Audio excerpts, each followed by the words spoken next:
Di saat kita mengenang memperingati 100 hari wafatnya Ibu Almarhumah Ibu Sulis Indrawati, marilah kita membaca penjelasan Sang Buddha tentang tujuan dan manfaat memberi persaksian kepada yang telah tiada. Penjelasan Sang Buddha itu telah ditulis dalam kitab suci. Kita baca bersama-sama halaman 18 dan 20. Kita baca bersama. Mereka berdiri di luar dinding rumah dan di setiap perempatan jalan. Setelah kembali ke rumahnya sendiri, mereka berdiri di muka pintu-pintu. Ketika mereka ada makanan dan minuman serta makanan padat lainnya dihidangkan, tiada satupun orang yang ingat kepada mereka, para makhluk, sebagai akibat karma yang lampau ini. Demikianlah mereka yang berbelas kasih memberikan kerabatnya minuman dan makanan murni yang berlimpah tepat pada waktunya. Semoga ini semua menjadi milik para kerabat. Semoga mereka berbahagia. Dan setelah mereka berkumpul di sana, para kerabat yang telah meninggal pun berkumpul. Mereka bergembira sepenuhnya makan makanan dan minuman yang berlimpah ruah. Semoga para kerabat kalian berusia panjang. Mereka yang menyebabkan kita memperoleh keuntungan ini. Penghormatan kalian berikan kepada kita tiada pemberi tanpa pahala. Karena di sana tiada pertanian dan tiada peternakan, tiada perdagangan, tiada transaksi jual beli dengan uang. Maka dengan pemberian dari sini, mereka yang telah meninggal dapat hidup di sana. Bagaikan air di bukit mengalir menuju ke bawah, demikianlah pemberian yang telah diberikan dari sini bermanfaat bagi mereka yang telah meninggal. Bagaikan sungai-sungai yang penuh dapat mengalir memenuhi lautan, demikianlah pemberian yang telah diberikan dari sini bermanfaat bagi mereka yang telah meninggal. Ia telah memberi kepadaku, ia telah berbuat bagiku, ia adalah kerabat, rekan dan sahabatku. Selalu memberikan persembahan kepada mereka yang telah meninggal, lalu mengenang apa yang telah dilakukannya pada kehidupan lampau. Sesungguhnya bukanlah tangisan, kesedihan ataupun ratapan lainnya.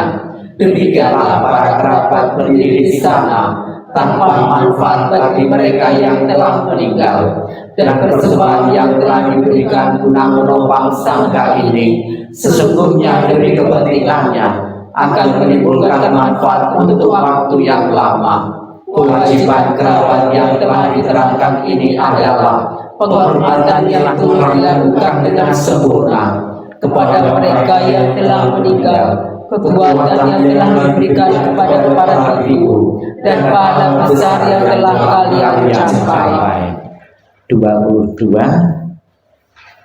Sabda Buddha yang berbicara tentang hukum ketidakkekalan yang akan berlaku kepada siapapun tanpa kecuali. Orang-orang yang kita cintai maupun yang tidak kita cintai harus tunduk pada hukum universal ini. 22. Kita baca bersama. Semua yang berbentuk tidak kekal, bila dengan bijaksana orang melihatnya, maka duka tidak akan ada lagi. Inilah jalan untuk mencapai kesucian. Semua yang terbentuk adalah duka. Bila dengan bijaksana orang melihatnya, maka duka tidak akan ada lagi. Inilah jalan untuk mencapai kesucian. Segala sesuatu adalah bukan aku. Bila dengan bijaksana orang melihatnya, maka duka tidak akan ada lagi. Inilah jalan untuk mencapai kesucian. Di antara orang banyaknya hanya sedikit yang sampai di batas seberang. Sebagian besar manusia ingin mudik di pantai sebelah sini. Tetapi di antara orang banyak hanya mereka yang melaksanakan damai yang telah dikabarkan dengan jelas dan dapat mengurangi alam kematian yang sukar diatasi. Orang bijaksana akan menyiapkan kegelapan, berlari dalam cahaya terang, selalu menjalani hidup tidak berkeluarga, berusaha keras untuk menikmati hidup dalam kesunyian, Mereka yang menginginkan cahaya terang yang hakiki seharusnya meninggalkan kesenangan dunia. Tanpa memiliki harta dunia, ia harus membersihkan batinnya. Orang bijaksana demikianlah telah memiliki budi, batinnya telah berkembang sempurna, telah melenyapkan kelengkapan, bahagia dengan pikiran tanpa kemelekatan. Mereka yang bebas dari kekotoran batin serta bersinar terang mencapai nirwana dalam kehidupan ini. 24 Syair seumpama gunung. 24 kita baca kembali ajaran Sang Buddha ini. Bagaikan batu karang yang besar, puncaknya menjulang ke angkasa, berubah dan hancur karena pengikisan dari 4 arah. Demikian pula pelapukan dan kematian menguasai semua makhluk. Apakah dia satria, brahmana, pedagang, pekerja, kasta buangan maupun pembersih jalan, tidak seorang pun yang akan terbebas. Semuanya pasti menemui kematian. Dalam hal ini tidak ada tempat bagi gajah-gajah, pasukan maupun prajurit. Tiada satupun dengan perang-perang atau kekayaan dapat mengatasi kematian. Sebab itulah para bijaksana setelah melihat manfaat kebajikan bagi dirinya, maka mereka memperbuat keyakinannya kepada Buddha, Dharma, dan Sangha. Siapa saja yang melaksanakan Dhamma dengan baik, dengan pikiran, ucapan, dan perbuatan, orang itu sangat terpuji, dan setelah meninggal ia berbahagia di surga. 26 Perenungan pada kehilangan orang yang dicintai, apa yang ditinggalkan ketika seseorang meninggal, dan apa yang dibawa ketika seseorang meninggal. Kita baca bersama-sama. Harta dan kekayaan apapun yang ada, pelayan, pegawai, dan semua yang saling bergantung, semuanya harus ditinggalkan ketika kita mati. Tetapi apapun yang dilakukan seseorang melalui tubuh, ucapan, atau pikiran, itu semua adalah miliknya. Itu semua yang dibawanya, dan itu semua yang mengikuti laksana bayang-bayang. Semua yang hidup pasti mati. Kehidupan berakhir dengan kematian. Kesejahteraan makhluk tergantung pada perbuatannya, memanen hasil dari perbuatannya sendiri, baik perbuatan baik maupun yang buruk. Mereka yang melakukan perbuatan buruk akan terpikat dalam alam sengsara, dan mereka yang melakukan perbuatan baik akan mencapai keadaan alam penuh kebahagiaan. Oleh sebab itu, biarlah semua orang selalu melakukan perbuatan yang baik untuk tabungan kehidupan yang mendatang. Perbuatan baik membawa kebahagiaan di masa depan. Hidup tidak pasti, kematian adalah pasti. Kita baca bersama. Tidak kekal adalah sifat segala sesuatu yang terkondisi. Mereka muncul dan lenyap. Setelah muncul, mereka akan musnah kembali. Dengan tercapainya keseimbangan, maka tercapailah kebahagiaan. Tidak berapa lama lagi tubuh ini akan terbaring tanah, tersia-sia dan tidak memiliki kesadaran, tak berguna seperti batang kayu. Ia kematian datang tanpa diundang. Ia telah memisahkan kehidupan tanpa persetujuan. Seperti datangnya, demikian juga cepat perginya. Maka harapan apa lagi yang didapatkan dari sana? Orang yang berpikiran sidik menyiksa dirinya sendiri dengan berpikir, aku mempunyai anak-anak, aku mempunyai kekayaan. Jika dirinya sendiri bukanlah miliknya, kapankah pernah ada harta yang menjadi miliknya? 32. Tak lupa kita panjatkan doa untuk keluarga yang ditinggalkan, semoga bebas dari rintangan halangan dan bebas dari mimpi-mimpi yang buruk. Syair kebahagiaan untuk sanak keluarga. 32 kita baca bersama. Semoga seluruh kemalangan, kesulitan, dan tanda-tanda jelek berbagai bencana, penyakit, pengaruh jahat, kegagalan, semua ancaman bahaya, ketakutan, mimpi buruk yang tak diinginkan. Semoga semuanya berkat kekuatan Buddha. Semoga seluruh kemalangan, kesulitan dan tanda-tanda jelek, berbagai bencana, penyakit, pengaruh jahat, kegagalan, semua ancaman bahaya, ketakutan, mimpi buruk yang tak diinginkan. Semoga semuanya berkat kekuatan Dhamma. Semoga seluruh kemalangan, kesulitan dan tanda-tanda jelek, berbagai bencana, penyakit, pengaruh jahat, kegagalan, semua ancaman bahaya, ketakutan dan mimpi buruk yang tak diinginkan. Semuanya dapat berkat kekuatan Sangha. 34 Pangsupulagata.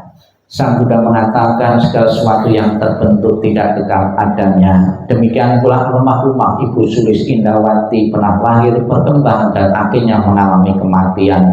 Semoga Ibu almarhumah segera menyadari dan melepaskan diri dari kemelekatan yang pernah dipunyai di dunia ini, sehingga mengambil kebebasan untuk kelahiran-kelahiran berikutnya sesuai dengan karma-karma bajik yang pernah dilakukan beliau semasa hidupnya. Kita renungkan anicca wata sankhara. Mohon para romo untuk membersihkan persembahan. Anicca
ditutup, masih di bawah. Setelah kita bersama-sama mengulang kembali nasihat Sang Buddha, pesan-pesan moral Sang Buddha yang ditujukan kepada keluarga yang ditinggalkan untuk memberikan pengertian, pemahaman yang benar tentang hakikat kehidupan yang harus dijalani oleh seseorang, lahir, tumbuh, dan mati. Tiba saatnya keluarga akan diingatkan kembali oleh nasihat Sang Buddha tentang pengorbanan, tentang kasih seorang mama, seorang ibu yang telah diberikan untuk anak-anak beliau atau putra-putri beliau. Sikap hening, sikap merenung dimulai. Inilah yang disabdakan oleh Sang Buddha. Selama 10 bulan seorang mama mengandung anak. Dia merasakan kesusahan setiap kali dia bangun, seolah-olah ia mengangkat beban yang berat. Bagai seorang cacat yang parah, dia tak akan mampu menelan makanan dan minuman.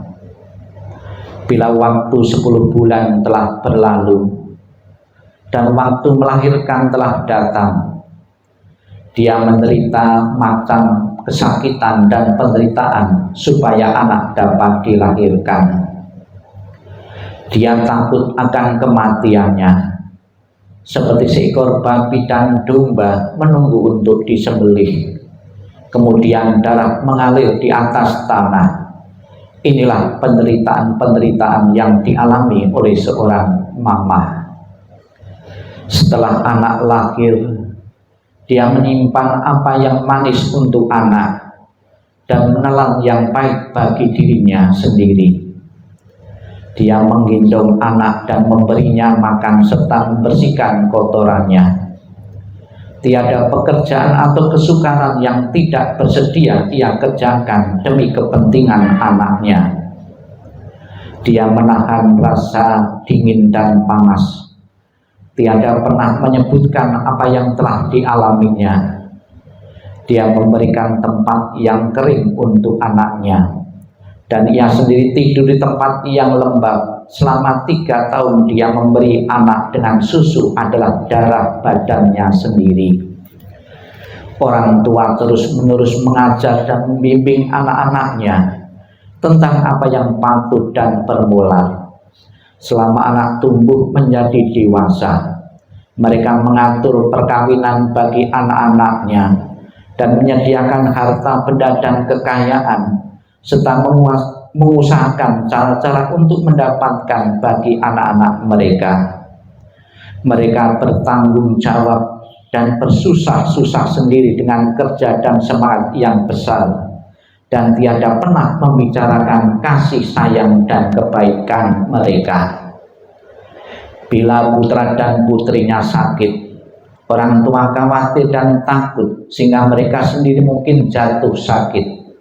Mereka berada di samping anak, terus-menerus menjaganya, dan hanya bila anak sembuh orang tua menjadi gembira kembali. Dengan cara ini mereka menjaga dan membesarkan anak-anaknya demi harapan yang terus-menerus bahwa keturunan mereka akan segera menjadi dewasa. Sabi santa bawang tu supitata. Semoga semua makhluk hidup berbahagia dan sejahtera. Sikap ning, sikap meditasi selesai. Sadu. Pertama-tama saya pribadi maupun selaku biku membina di wihara ini, dan juga para romo mewakili mengucapkan selamat tahun baru 2025. Ya, baru saja kita bersama-sama merayakan pergantian tahun dengan bermacam-macam cara dan variasi sebagai ekspresi pergantian tahun. Selamat bagi mereka yang bertambah, pasti bertambah umurnya ya.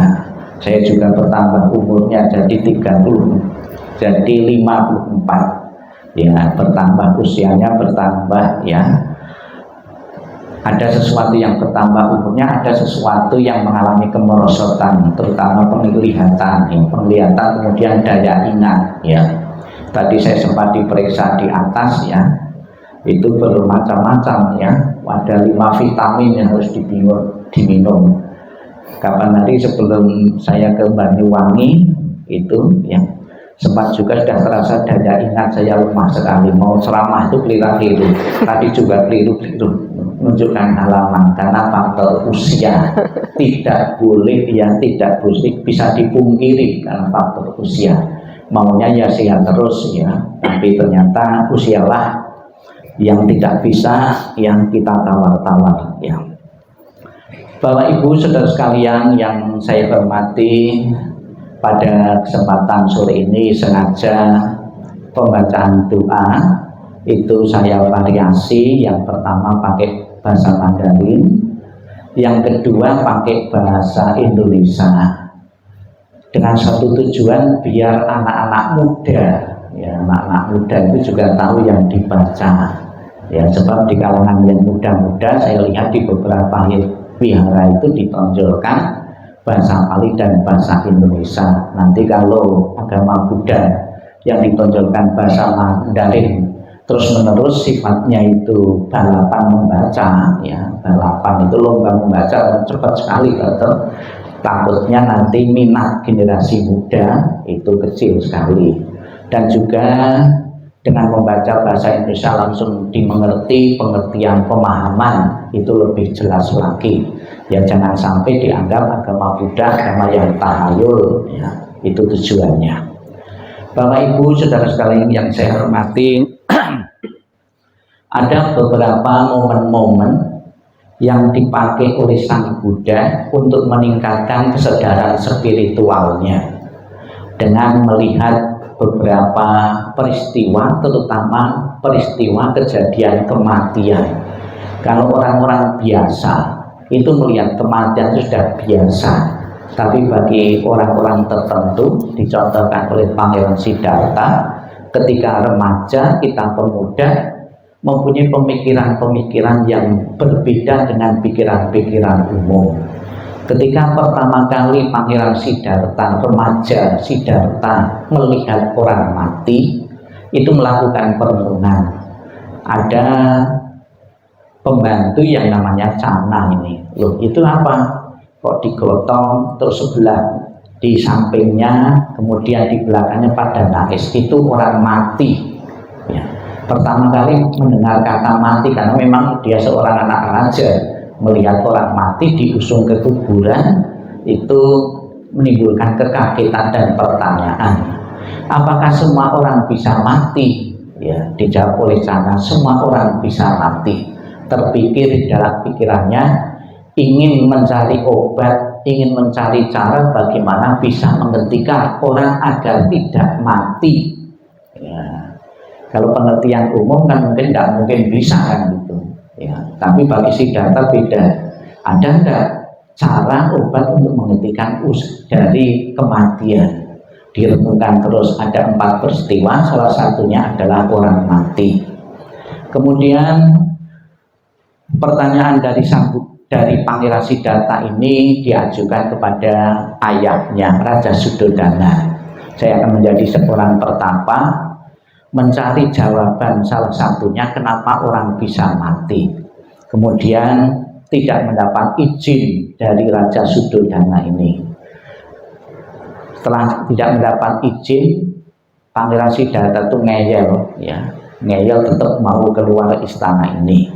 Kemudian bikin syarat, kalau ayah tidak mengizinkan, tolong orang-orang yang ada di istana tidak boleh mati, ya, tidak boleh mati, harus hidup terus-menerus. Kemudian karena Pangeran Siddhartha itu juga tidak bisa mengatasi dan mempunyai cara untuk menghentikan mati, ya, semua orang akan mati, saya pun tidak tahu caranya bagaimana menghentikan orang itu agar tidak mati.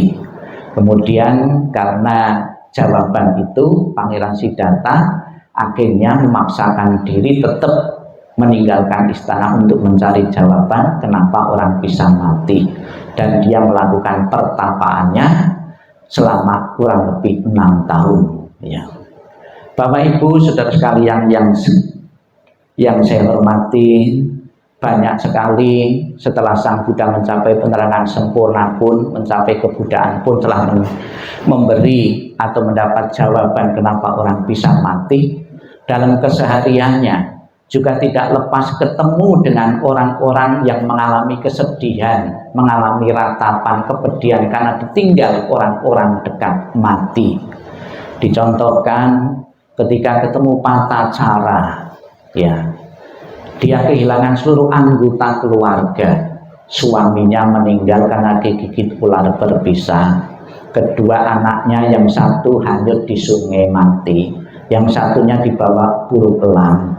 Dia hidup sebatang kara, kemudian dia pergi ke rumahnya. Kedua orang tuanya juga mengalami kematian. Dia hidup sebatang kara. Kemudian ketemulah dengan Sang Buddha. Sang Buddha menggunakan objek kematian itu untuk mengajar dari Patacara ini. Apa yang diajarkan oleh Patacara ini? Di India pada waktu itu percaya adanya hukum tumimbal lahir, ya, di India, bahwa seseorang itu pernah hidup berulang kali. Kamu menangisi orang-orang dekatmu, kamu menangisi anak-anak, itu bukan kali ini saja. Kelahiran-kelahiran yang dahulu pun kamu pernah mengalami, meratapi. Apa kamu akan menangis terus sepanjang kehidupanmu? Kamu pernah kehilangan anakmu, suamimu dan kerabatmu. kemudian mendapat penjelasan seperti itu tercerahkan. Bukan saja mengikhlaskan, merelakan kepergian orang-orang dekatnya Pak Tacara ini, namun mendapatkan satu berkah yang mulia, yaitu mendapatkan kesucian tingkat pertama. Ya, Pak Tacara ini. Apa kesucian tingkat pertama itu? Yang pertama, tidak mengakui bahwa dalam diri seseorang, diri kita itu ada roh yang kekal. Itulah satu-satunya agama di dunia yang bisa melawan arus. Kebanyakan orang, kebanyakan agama itu percaya dalam diri kita itu ada roh yang kekal. Sang Buddha satu-satunya tidak mempercayai ada roh itu kekal. Logikanya, kalau roh itu kekal, orang jahat tidak bisa jadi baik, orang baik tidak bisa jadi jahat. Karena tidak kekal itu, ada perubahan itu, ajaran agama itu masuk, ada peluang, ya, ada perubahan. Orang yang jahat bisa jadi dirubah menjadi baik, orang yang baik pun kalau tidak menjaga diri bisa jadi jahat. Itu rohnya, kesadaran jiwanya. Maka agama Buddha adalah agama yang tidak mempercayai adanya roh itu kekal. Kemudian ciri dari kesucian yang pertama Sotapanna itu yakin betul kepada ajaran Sang Buddha. Nasihat-nasihat Sang Buddha betul-betul dipraktekannya, bukan cuma didengar, ya. Kalau mendapatkan kitab suci bukan diterima saja, ya. Pada waktu itu belum ada kitab suci, ya. Ajaran itu disampaikan secara oral dari mulut ke mulut, namun betul-betul direnungkan, dihayati. Itu karena tidak ragu-ragu lagi, tidak sangsi lagi. Kemudian yang ketiga, tidak percaya bahwa ada sebuah upacara yang bisa menghasilkan kesucian. Jadi enak saja kalau ada upacara, ya, sembahyang beberapa hari untuk melunturkan atau menghancurkan dosa-dosanya. Itu tidak mempercayai. Dosa itu bisa dilenyapkan, dihapuskan dengan pencucian batin, dengan pembersihan batin kita itu dari keserakahan, kebencian, dan kebodohan. Jadi Pak Tacara ini adalah orang yang beruntung, bukan saja menyadari, mengikhlaskan kepergian orang-orang yang dicintai, namun berhasil mencapai kesucian. Dan diceritakan Pak Tacara ini memasuki kehidupan sebagai bhikkhuni, ya, sebagai bhikkhuni, sebagai sangga, dan akhirnya bisa mencapai kesucian-kesucian selanjutnya. Kemudian wanita yang kedua dikasih pelajaran juga, Kisah Gotami. Kisah Gotami ini seorang wanita yang menderita, mengalami kesedihan karena ditinggal mati oleh anak tunggalnya. Bisa kita bayangkan, anak tunggal satu-satunya harapan hidup, mati. Dia pun tidak menerima. Kemudian ketemu dengan Sang Buddha menyuruh, saya bisa menghidupkan anakmu dengan syarat kamu bisa menemukan biji lada dari rumah yang belum pernah ada kematian. Awal-awal dia antusias sekali, namun ketika mendapatkan biji lada dan mau diambil, tanya bahwa keluargamu pernah ada yang mati? Semua keluarga mengatakan pernah ada kematian. Dia menyadari bahwa kematian bukan saja milik anaknya, milik semua makhluk hidup. Kita pun terhadap orang-orang tertentu, orang yang kita cintai, tidak pernah terlintas bahwa suatu saat nanti akan mengalami kematian. Kemudian Kisah Gotami ini berhasil mencapai pencerahan dan juga bisa menghasilkan kesucian bagi Kisah Gotami karena menyadari, melepaskan kemelekatan terhadap anaknya dan juga bisa mencapai kesucian seperti Pak Tacara. Kemudian ada juga yang mempunyai cucu yang cukup banyak, namanya Wisaka. Wisaka itu menangisi cucunya, ya, yang meninggal. Kemungkinan besar cucunya ini cucu yang paling dekat, yang paling dicintai. Kemudian disadarkan oleh Sang Buddha, kamu mempunyai cucu banyak. Kalau seandainya cucumu itu meninggal satu persatu tiap hari, apakah kamu akan menangis terus menerus? Kemudian Wisaka itu menyadari, oh iya, cucu saya banyak, apakah setiap hari saya kerjanya cuma nangisi cucu? Ya, ternyata menyadarkan Wisaka ini juga bisa menerima kematian dari cucunya. Demikian pula Bapak Ibu saudara sekalian, peringatan bukan sekedar menghafal mantra, menghafal doa, menghafal yangking atau parita, namun betul-betul kita ikhlas dan rela merelakan orang-orang yang pernah berkumpul sekian puluh lama untuk meninggalkan, untuk tunduk pada hukum ketidakkekalan, yaitu hukum kematian. Berpisah dengan orang yang dicintai bukan sekedar terjadi dalam keluarga ini, keluarga-keluarga lain yang akan datang pun juga akan mengalami hal-hal yang sama, yaitu tentang kematian. Semoga dengan peringatan 100 hari ini, apabila almarhumah belum terakhir di alam surga bahagia, peringatan ini sebagai wujud bakti, wujud hormat seorang anak kepada orang tua, mendoakan perjalanan beliau menuju alam bahagia, dan macam-macam buah maupun sarana-sarana lain ini sebagai simbol bakti, sekalipun tidak dikonsumsi, tidak dimakan oleh beliau, namun buah dan makanan ini sebagai simbol penghormatan kepada beliau.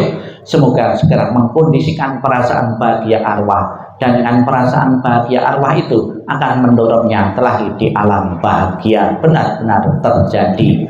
Sadu, sadu, sadu. Marilah kita lanjutkan dengan dibuka buku puja baktinya halaman 33 dan 34.